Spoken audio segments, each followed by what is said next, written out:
இங்க பொன்னியுமே ஒளிஞ்சு ஒளிஞ்சு அந்த பக்கம் ஊருக்குள்ள வந்துகிட்டு இருக்காங்க. ஆனா அதே நேரத்துல இந்த பக்கம் பொன்னியை காணவில்லைன்னு சொல்லி போஸ்டர் அங்கங்க அடிச்சு விட்டுருக்கிறத பார்த்துட்டு அங்க இருக்கிற ஆட்கள் எல்லாருமே பொன்னியை துரத்தி துரத்தி தேட ஆரம்பிக்கிறாங்க. சொல்லப்போனா பொன்னியை கண்டுபிடிச்சு கொடுத்தா சன்மானம் கிடைக்கும் அப்படிங்கிறதுனால நிறைய பேர் இந்த பக்கம் பொன்னியை தேட ஆரம்பிக்கிறாங்க.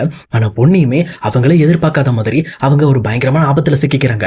அதாவது ஏற்கனவே பொன்னியை சக்திக்கு முன்னாடி கல்யாணம் பண்றதா இருந்த அந்த ஒரு மாப்பிள்ளை கிட்ட இந்த பக்கம் பொன்னி மாட்டிக்கிறாங்க. ஆனா அவருமே இந்த பக்கம் பொன்னி எப்படியாவது தனக்கு சொந்தமாக்கணும் அப்படிங்கிறதுக்காக தான் இந்த பக்கம் முத்தியாக்கு நிறைய கடனை கொடுத்து முதல்ல இந்த பக்கம் கடனை கட்ட முடியாம பொன்னியை கல்யாணம் பண்ணி வைக்க சொல்லி வற்புறுத்தி இருப்பாரு. ஆனா கடைசி நிமிஷத்துல அவர் அடிச்சு துரத்திட்டு இந்த பக்கம் சக்தி வந்து பொன்னியை கல்யாணம் பண்ணிருப்பாங்க. ஆனா இப்ப இதையெல்லாம் யோசிச்சு பார்த்துட்டு தான் அவருமே பொன்னியை தேடி கரெக்டா பொன்னியுமே பிடிச்சிட்டாரு. பிடிச்சது மட்டும் இல்லாம பொன்னியை தன்னோட கஸ்டடியிலையும் கூட்டிட்டு போயிட்டாரு. ஆனா அதே நேரம் இன்னொரு பக்கம் இங்க தொய்நாதனோட பையனுமே இந்த பக்கம் பொன்னி கண்டிப்பா இதுக்கு மேல உயிரோடு இருக்க கூடாதுப்பா, அவ உயிரோடு இருந்தா அப்படின்னா ஜெயலட்சுமி வெளியில வந்துருவாங்க, ஜெயலட்சுமி வெளியில வர விடாம நம்ம உள்ள வச்சு லாக் பண்ணணும், அவங்க கடைசி வரைக்கும் கஷ்டப்படணும்ப்பா, ஏன்னா உன்னோட வாழ்நாள் ஃபுல்லா அவங்க பண்ண ஒரு விஷயத்தெல்லாம் நீ கஷ்டப்பட்டு இருக்க, அந்த கஷ்டத்தை மாதிரி அவங்களும் நிறைய கஷ்டப்படணும் அப்படின்ற மாதிரி எங்க தொய்நாதனோட பையனும் ஒரு தெளிவான ஒரு முடிவோட இருக்காரு. சொல்லப்போனா பொன்னியை கண்டிப்பா கிடைக்க விடக்கூடாது, பொன்னியை முடிச்சிடணும் அப்படின்ற மாதிரி ஒரு முடிவோட இருக்காரு. ஆனா இது எதுவும் தெரியாத சக்தியுமே எப்படியாவது பொன்னியை கண்டுபிடிக்கணும் அப்படிங்கிறதுக்காக தெரு தெருவா அலைஞ்சுக்கிட்டு இருக்காரு. எப்படியாவது பொன்னியை கண்டுபிடிச்சிடணும், பொன்னி வந்தா எல்லா பிரச்சனையும் சரியாயிடும் அப்படின்ற மாதிரி அவருமே பொன்னியை தேட ஆரம்பிக்கிறாங்க. அதே நேரம் இன்னொரு பக்கம் பொன்னியை கடத்திட்டு போன இன்னொருத்தருமே அவர் கரெக்டா பொன்னியை ஒரு குடோன்ல அடைச்சு வச்சது மட்டும் இல்லாம எங்க பாரு பொன்னி, உனக்காக தான் என் வாழ்க்கை ஃபுல்லா நான் வெயிட் பண்ணிக்கிட்டு இருந்தேன், அன்னைக்கு மட்டும் அந்த சக்தி பையன் வராமல் இருந்திருந்தானா உனக்கு எனக்கு கல்யாணம் முடிஞ்சிருக்கும், இவ்வளவு பெரிய பிரச்சனையே இருந்திருக்காது. ஆனா இப்ப பாரு, நீ கஷ்டப்பட்டு இன்னொரு வீட்டுல கொடுமை அனுபவிச்சு இப்ப வேற வழி இல்லாம மறுபடியும் ஒரு வருஷம் கழிச்சு என்கிட்டே வந்து மாட்டிக்கிட்ட, இதுக்கு மேல கவலைப்படாத பொண்ணி, உன்னை கண்டிப்பா நான் வெளியில விட மாட்டேன், இனிமேல் நீ என் கூட தான் இருக்க போற அப்படின்ற மாதிரி அவருமே வந்து ரொம்பவே சேடிஸ்ட் மாதிரி பேசிக்கிட்டு இருக்காரு. ஆனா இந்த பக்கம் பொண்ணுக்குமே என்ன பண்றதுனே தெரியல. ஏன்னா அவங்களோட கை கால்லாம் கட்டி போட்டு இந்த பக்கம் அவங்களுமே நகர முடியாத அளவுக்கு ரொம்பவே பிரச்சனையில மாட்டிக்கிட்டு இருக்காங்க. அதே நேரம் இன்னொரு பக்கம் இங்க பொன்னியை தேடி அலைஞ்ச ஊர் மக்கள் நிறைய பேர் இந்த பக்கம் பொன்னியை இந்த ஊர்ல பார்த்ததாவும் அதே நேரத்தில் அவங்க எங்க போனாங்கன்னு தெரியல அப்படிங்கிற விஷயத்த சக்தி கிட்ட இன்ஃபார்ம் பண்ணிடலாம்னு சொல்லி டைரக்டா அந்த காணவில்லை போஸ்டர்ல இருக்கிற அந்த நம்பருக்கு கால் பண்றாங்க. அப்ப கரெக்டா அதை எடுத்த சக்தியுமே, சார் இந்த மாதிரி பாருங்க சார், நீங்க பொன்னின்னு யாரோ தேடிட்டு இருக்கீங்கல்ல, அவங்கள எங்க ஊர்ல பார்த்தோம், ஆனா நாங்க அவங்கள பிடிக்கிறதுக்குள்ள அவங்க எங்கேயோ ஓடி போயிட்டாங்க, ஆனா எங்க போனாங்கன்னு தெரியல அப்படின்ற மாதிரியும் அந்த விஷயத்தை பத்தி இங்க சக்தி கிட்ட சொல்றாங்க. ஆனா இது கிட்ட சக்தியுமே, அப்படிங்களா நான் உடனே வரேன் அப்படின்ற மாதிரி அவங்களையுமே அடிச்சு பிடிச்சி அந்த பக்கம் ஊருக்கு போய் டைரக்டா அங்கேயுமே பொன்னியை தேட ஆரம்பிக்கிறாங்க. அப்ப நிறைய பேருமே இந்த பக்கம் பார்த்தங்க, இந்த மாதிரி ஒரு பொண்ணு மூடாங்க போட்டுட்டு போச்சு அப்படின்ற மாதிரியும் பொண்ணு இந்த ஊர்ல தான் இருக்காங்க அப்படிங்கிற விஷயத்த ரொம்பவே தெளிவா ஆதாரத்தோட சொல்லிக்கிட்டு இருக்காங்க. அதே நேரத்தில் சக்தியுமே அப்ப கண்டிப்பா பொண்ணு இங்க தான் இருக்காங்க, நம்ம தேட ஆரம்பிச்சா கண்டுபிடிச்சலாம்னு சொல்லிட்டு அவருமே தன்னோட ஃப்ரெண்ட்ஸுக்கு கால் பண்ணி அவங்களையும் இந்த ஊருக்கு வர வைக்கிறாங்க. வர வச்சது மட்டும் இல்லாம பொண்ணியை அந்த ஊர் ஃபுல்லா தேட ஆரம்பிக்கிறாங்க.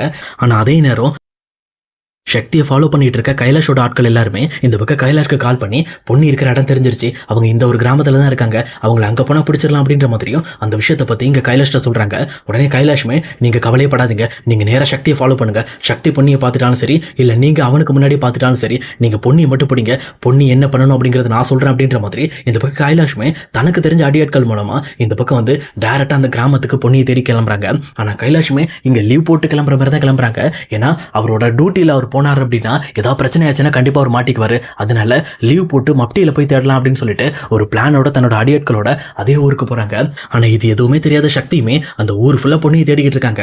அப்பதான் ஒரு வயசான அம்மாவுமே, ஏன்பா என்னாச்சுப்பா, எதுக்காக இந்த ஊருக்குள்ள புது புது ஆளுங்கள்லாம் வந்து யாரையோ தேடிக்கிட்டு இருக்கீங்க, யார் அந்த பொண்ணு அப்படின்ற மாதிரி கேட்கறாங்க. அப்பதான் சக்தியுமே இங்க பொண்ணியை பத்தி எடுத்து சொல்லி சொல்றாங்க. அப்ப கரெக்டா அந்த வயசான அம்மாவுமே, அந்த பொண்ணு தானப்பா, மூணாங்க போட்டுட்டு ஒரு பொண்ணு போயிட்டு இருந்துச்சு, கரெக்டா யாரோ ஒரு ஆள் கார்ல வந்து கூட்டிட்டு போனாப்பா, நான் பார்த்தேன், அந்த ஆள் கூட சொட்டையா இருந்தான், கண்ணாடி போட்டிருந்தான் அப்படின்ற மாதிரியும் கரெக்டா அந்த பொண்ணுக்கு இதுக்கு முன்னாடி கல்யாணம் ஆக வேண்டிய ஆளோட அடையாளம் அப்படியே சொல்லிட்டு இருக்காங்க. அப்போ சக்தியுமே, யார் அந்த ஆளு, நீங்க அந்த ஆளை பார்த்துருக்கீங்களா அப்படின்னு சொல்லி கேட்கிறப்போ அந்த வயசான அம்மாவுமே, இல்லப்பா அந்த ஆளை நான் பார்த்துருக்கேன், சொல்ல போனா இங்க பார்த்தது கிடையாது, இதுல இருந்து ஒரு 4 தெரு தள்ளி அந்த மேட்டு தெருன்னு ஒரு இடம் இருக்குப்பா, அங்க அந்த ஆள் அடிக்கடி வந்துட்டு போவான், அதே நேரம் இன்னைக்கு காலையில அந்த ஆள் தான் வண்டியில வந்து கரெக்டா ரோட்டை மறிச்சு நிறுத்தி இருந்தான், அப்ப கரெக்டா நானும் பார்த்தேன், யாருன்னு பாக்குறப்பதான் அந்த பொண்ணு மூடாங்க போட்டிருக்க பொண்ணு நின்றுட்டு இருந்துச்சு, அந்த பொண்ணுகிட்ட ஏதோ பேசிட்டு இருந்தா, அதுக்கப்புறம் அந்த பொண்ணு வழுக்க டைமா பிடிச்சிட்டு போன மாதிரி இருந்துச்சு, மற்றபடி எனக்கு தெரியலப்பா, ஏதாவது டவுட்டா இருந்தா நீ அங்க போய் பாரு அப்படின்ற மாதிரி அந்த வயசான அம்மாவுமே சக்தி கிட்ட சொல்லி விட்டுறாங்க. உடனே சக்தியுமே எப்படியாவது இங்க பொண்ணியை காப்பாத்தியாகணும் அப்படிங்கிறதுக்காக அவங்க சொன்ன இடத்துக்கும் போயிடுறாங்க. ஆனா அங்க போய் பார்த்தா ஒரு பாலடைஞ்ச வீடு இருக்கு. அந்த வீடை பார்த்துட்டு இந்த பக்கம் சக்திக்கு ரொம்பவே டவுட் ஆகுது, இந்த வீட்டுல யாருமே இல்லையே, வீடு வேற வெளியில போட்டிருக்கு அப்படின்ற மாதிரி ரொம்பவே டவுட் ஆக ஆரம்பிக்கிறாங்க. பட் இருந்தாலும் கூப்பிட்டு பார்க்கலாம் அப்படின்ற மாதிரி பொன்னி பொன்னி அப்படின்னு சொல்லிட்டு அந்த வீட்டு வாசல்ல இருந்து கத்த ஆரம்பிக்கிறாங்க. ஆனா உள்ள இருக்கிற பொண்ணுக்குமே சக்தி தான் தன்னை காப்பாற்ற வந்திருக்காரு அப்படின்னு சொல்லி தெரிஞ்சுக்கிட்டு அவங்களுமே வாயில கட்டு போட்டிருக்கிறதுனால கத்த முடியாம ரொம்பவே திணற ஆரம்பிக்கிறாங்க. ஆனா ஆனா அதே நேரத்துல கரெக்டா ஆப்போசிட் வீட்ல இருந்து வந்த ஒரு ஆளுமே சக்தியை கூப்பிட்டு, தம்பி உங்களுக்கு யார் வேணும், நீங்க யாரோ பொன்னின்னு சொல்லி பேரை சொல்லி கூப்பிட்டு இருக்கீங்க, இங்க யாரும் அப்படி இல்லையே அப்படின்ற மாதிரி சொல்றாங்க. அப்ப சக்தியுமே, இல்லங்க என்னோட ஒய்ஃப் பொன்னி காணாம போயிட்டாங்க, அவங்கள இங்கதான் யாரோ வந்து பார்த்ததா சொன்னாங்க, அதான் தேடி வந்திருக்கேன் அப்படின்ற மாதிரி சொல்றாங்க.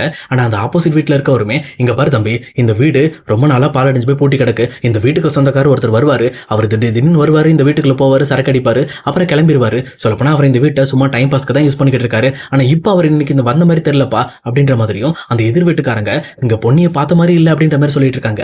ஆனா இன்னொரு பக்கம் அங்க இருக்கிற ஒரு குழந்தையுமே, இல்ல மாமா அவங்க வந்தாங்க, இன்னைக்கு வந்துட்டு வெளியில போயிட்டாங்க அப்படின்ற மாதிரி சொல்றாங்க. இதை கேட்டோன்னே இந்த பக்கம் சக்திக்கு ரொம்பவே டவுட் ஆகுது.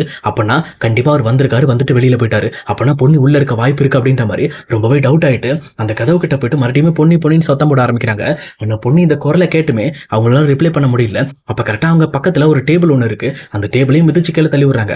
அப்பதான் சக்திக்கு தெரியுது, அப்பனா கண்டிப்பா பொன்னி உள்ளதா இருக்காங்க அப்படின்னு சொல்லிட்டு வேக வேகமா அந்த கதவு மிதிச்சு கதவை உடைச்சு இந்த பக்கம் வந்து உள்ள போய் பாக்குறாரு. உள்ள போய் பார்த்தவன தான் தெரியுது, பொன்னியுமே வந்து வாயெல்லாம் கட்டி போட்டு கையெல்லாம் கட்டி போட்டு இந்த பக்கம் ஓரமா படுக்க போட்டு வச்சிருக்காங்க. இதை பார்த்தோன்னே இந்த பக்கம் சக்தி ரொம்பவே பயந்து போயிட்டு இங்க பொண்ணுகிட்ட போயிட்டு அந்த கட்டெல்லாம் அவுத்து விட்டு, என்னாச்சு பொண்ணு, யாரு இப்படி பண்ணா அப்படின்ற மாதிரி எங்க பொண்ணுகிட்ட நல்லா விசாரிச்சுட்டு இருக்காங்க. ஆனா அதே நேரத்துல இந்த பக்கம் பொண்ணியை கடத்தின அந்த ஆளுமே வராரு. வந்தது மட்டும் இல்லாம இங்க சக்தியோட முதுகுல ஓங்கி ஒரு உதைக்கிறாரு. சக்தியுமே எகிரி போய் விழுந்ததுக்கு அப்புறம் இந்த பக்கம் திரும்பி பார்த்துட்டு யாருன்னு பார்த்தப்பறம் தான் தெரியுது, இதுக்கு முன்னாடியே, அதாவது சக்தி கல்யாணம் பண்றதுக்கு முன்னாடியே பொன்னியை கல்யாணம் பண்ணிக்கிற ஆள் தான் இவர் தான் அது அப்படின்னு சொல்லி தெரிஞ்சுக்கிட்டு ரொம்ப கோபத்தோட, எதுக்கு அப்படி பண்ண, எதுக்கு பொன்னியை கடத்தின அப்படின்ற மாதிரி கேட்கறாங்க. அப்ப இன்னொரு பக்கம் அந்த ஆளுமே, என்னது பொன்னியை கடத்தினா, சொல்ல போனா அவளை நான் தான் கல்யாணம் பண்ணிருக்க வேண்டியது, கடைசி நிமிஷத்துல வந்து என்ன அடிச்சு துரத்தி விட்டுட்டு நீ கல்யாணம் பண்ணிட்டு போயிட்டா நான் விட்டுருவேன் நினைச்சியா, இந்த பொண்ணு என்னால விட முடியாது, இதுக்கு மேல அவ என் கூட தான் இருப்பா, நான் தான் அவளை கல்யாணம் பண்ணிக்குவேன் அப்படின்ற மாதிரி இந்த பக்கம் அவருமே முட்டாள்தனமா பேசிட்டு இருக்காங்க. ஆனா இதை கேட்டுட்டு இருக்க சக்தி ரொம்பவுமே கோபத்தோட அவரை சும்மா போட்டு லெஃப்ட் ரைட் வாங்குறாரு. இன்னொரு டைம் பொன்னி மேல கை வச்ச உன்னை என்ன பண்ணுவான்னு எனக்கு தெரியாது அப்படின்ற மாதிரி அவரை சும்மா அக்கு வேற ஆணி வேற பிரிச்சு போட்டுட்டு டைரக்டா இந்த பக்கம் பொன்னியை கூட்டிட்டு சக்தியுமே வந்துட்டு இருக்காரு. அப்ப பொன்னியுமே வர்ற வழியில, ரொம்ப தேங்க்ஸ் சக்தி, நீங்க மட்டும் வரலன்னா கண்டிப்பா நான் தப்பிச்சிருக்க முடியாது அப்படின்ற மாதிரி ரொம்பவே நல்ல விதமா பேசிட்டு இருக்காங்க. ஆனா சக்தியுமே, பொன்னி இப்ப நீ கண்டிப்பா வந்தாகணும், உன்னை தெரியும் உங்க அப்பா வந்திருக்காரு, உங்க அப்பா எங்க வேணாலும் கேஸ் கொடுத்திருக்காரு, அதனால எங்க அம்மாவை பிடிச்சி ஜெயிலில் போட்டிருக்காங்க, நீ வந்தா மட்டும்தான் உங்க அப்பாவை அமைதிப்படுத்த முடியும், அது மட்டும் இல்லாம எங்க அம்மாவை வெளியில கொண்டு வர முடியும், நீ இப்ப வந்தே ஆகணும் என்கிட்ட அப்படின்னு சொல்லிட்டு டைரக்டா சக்தி பொன்னியை கூட்டிட்டு அங்கிருந்து கிளம்புறாங்க.